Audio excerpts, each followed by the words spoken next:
Welcome to another video. Thank you guys for joining me today. I hope you guys are all being safe, being cautious, taking care of you guys yourself. But I just want you guys to know that this virus is going around. It's not going to be stopping us from giving out amazing, great content for y'all. So there's a video that I've been meaning to make for you guys, and I just haven't had the time to do it. So today we're going to jump on that right now. Just crack this open. This is my 2007 Nissan 350Z HR.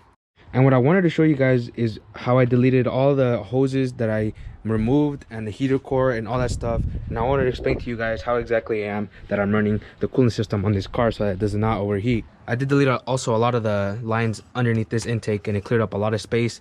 Now from what you can see on my setup, it should be very, very easy to take off the headers on this car without having all these issues. So I figured I'd start from the front of the motor and work my way back, because that's where it gets a little bit more complicated. So in the front, it's pretty much all the same. I have Z1 hoses like this one, and this one is Z1. The lower one is also Z1, and I do have a Mishimoto radiator because my other one did blow up because it is garbage for being the miles that it had, so I had to upgrade. This one, I made it myself. It's an HPS line. You guys want to find the measurements for that. I made this one myself because I didn't like the way the Z1 hose looked, so I had some laying around and I just made it for myself.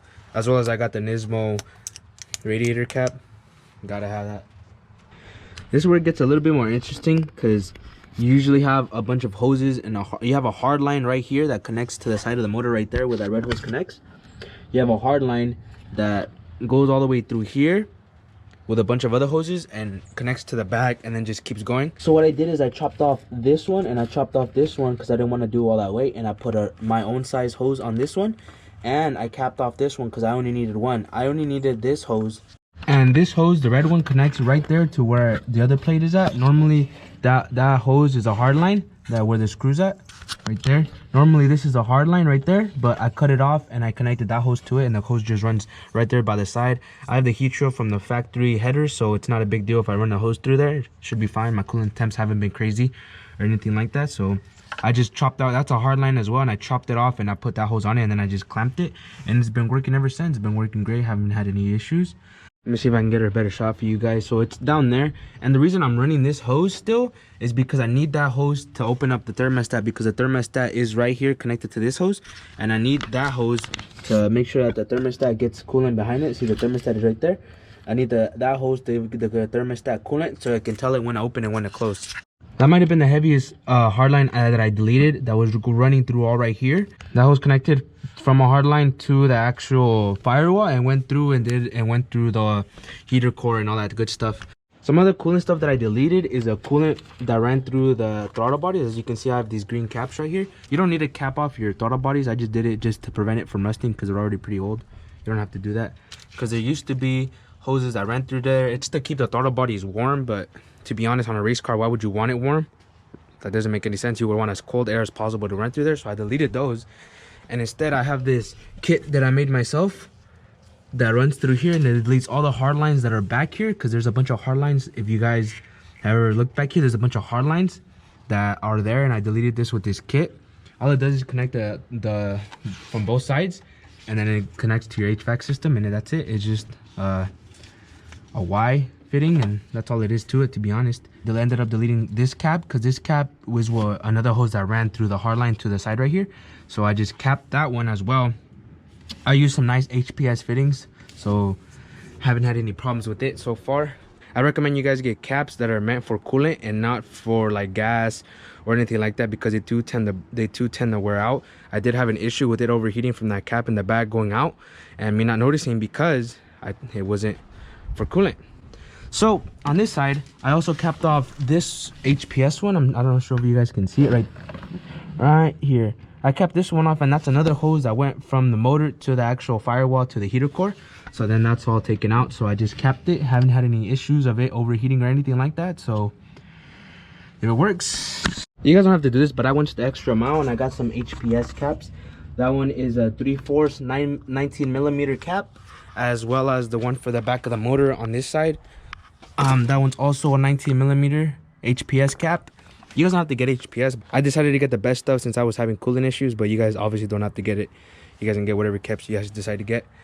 For the back, for this small one right here that I told you guys about right there, this one is a 5/16 8mm cap that I also got from HPS. So shout out to them for their stuff. Very good quality stuff that I definitely recommend. This hose I also got is a 2 feet, and I believe it's a 13mm hose that I got for the stock fittings. If you guys don't decide to tap and drill these, it's a 13mm hose, and I got it as 2 feet, and 2 feet worked perfect. I didn't have to trim or cut anything, so been super happy with the results from this kit. I'm still running the stock tank reservoir. I just painted it black. Stock, have pretty much everything else. Haven't done anything crazy. I try to make this kit as easy as possible so that if anybody else wanted to do this, they could also do this if they wanted to. But been super happy with the results. Haven't had it overheating. Obviously I don't have any of the hoses connecting to the hard lines in the back. So right off the bat, you can see that all my vents are gone. None of them are actually in place. All of them are gone, even back there. Obviously don't have a lot going on in here, only the stuff that I very importantly need. So usually the air comes down from up here. That's why I put that block off plate. It usually comes down there and comes to right here where the air gets filtered in from your cabin air filter. That's usually right here. I unbolted that, took all that off. Then it goes into the heater core that should be right here. But as well, I also took that off, and I didn't do anything crazy with the holes. I just put some aluminum tape, like intake tape, where those holes would be. You guys can see the outline of them. I just put some intake tape, and it's been holding up ever since, and I haven't had any issues. I'll make sure to link that video right here if you guys want to go check it out how I did. But you do have to remove the dash, and it does help when you take off the dash bar. So it's a pretty time-consuming thing, but if you guys have the time for it and the dedication, it should be fairly easy for you guys to do that. Not sure how in the detail I'm supposed to make this video for you guys, but I figured I'd show you exactly everything I did to help make this system work. And one of the things I did is obviously I put a cap right here where normally air would go in through and help you know, for your AC or for, you know, your heater. So I made a plate and I put silicone underneath it, and then I just put 4 drills and I drilled into it, and now it's a closed system and it doesn't get in. No water gets in, no air gets in. Super, keeps all the heat out. Works great. Safe to say that the cooling system on this car is legit bulletproof, because I haven't had any issues and never goes above halfway marked that it's warm. Temperatures are always perfect. They're great after every single pull, very consistent.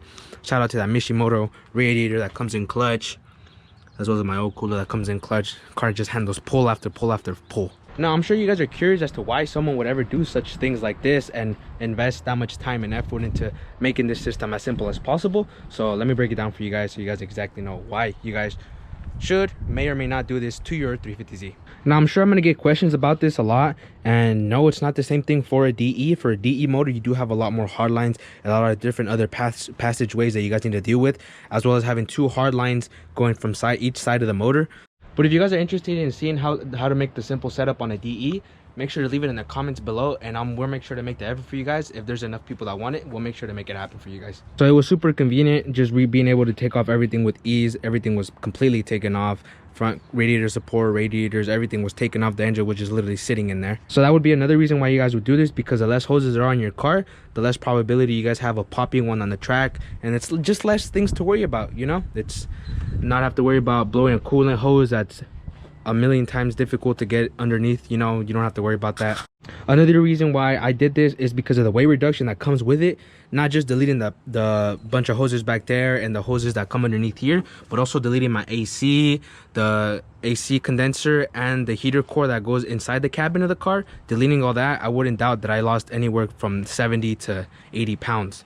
Because all that stuff is heavy. The condenser, the AC, those 2 systems in there, all the hoses, I wouldn't doubt that I lost that much weight just from doing this. The last reason you guys would do this is not really an important one, but it just makes the engine bay look a lot cleaner overall.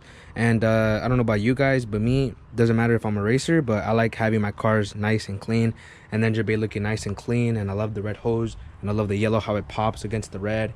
It just looks so good from all angles. Like, I can't complain from doing this. It was worth all the hard work every single step of the way. Car performs great under the conditions that it's in right now.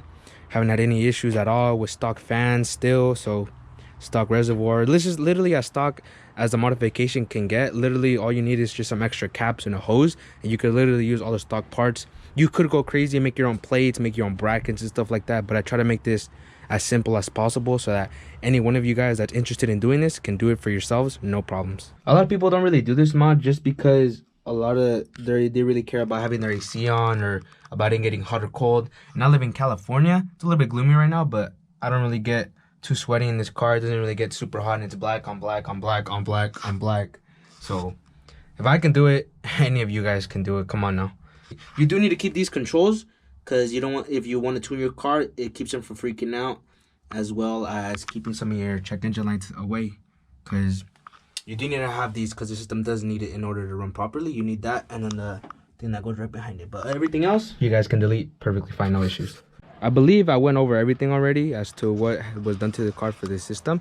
But if I didn't cover something you guys are curious about, make sure to leave that in the comments below, and I'll make sure to answer you guys. As well as you guys have any other questions on our builds, I can definitely answer you guys on our Instagram. With that being said, we are going to push out a ton more Tuntunes content, so subscribe. You guys are already subscribed. If this video was helpful to any of you guys in any way, make sure to leave a thumbs up, and catch you guys on the next one.